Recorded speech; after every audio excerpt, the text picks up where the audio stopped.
Hoy vamos a trabajar en un Honda Civic 2011. Vean esto, señores.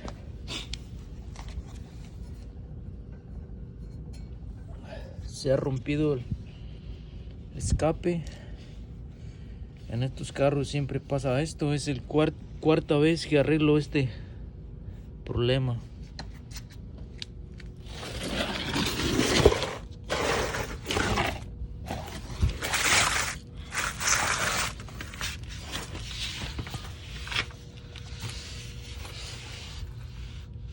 Vean,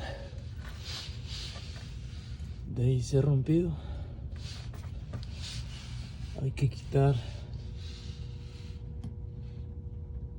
todo eso, darle una limpiada, lijarle un poco.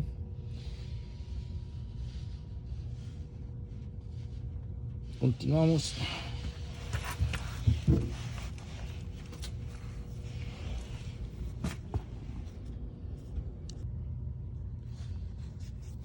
Bueno, ya lo he quitado. Hay que limpiarle aquí. Voy a tratar si lo puedo desconectar de aquí y también de allá. Necesito las dos manos, así es que voy a pausarlo. Hecho, está en el suelo. Y ya será más fácil de limpiar todo esto. Aquí está la otra parte. Vamos a limpiar esto.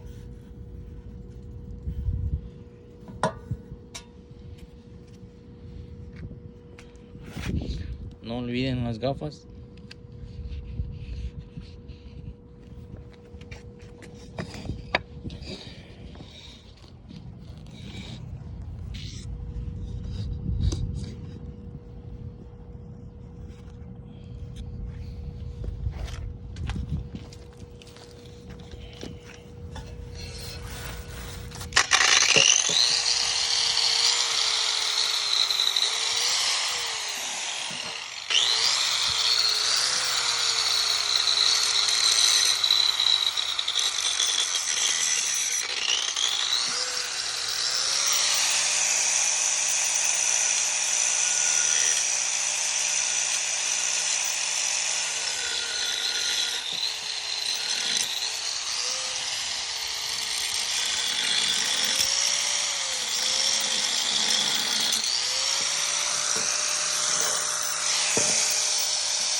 Necesita un poco más.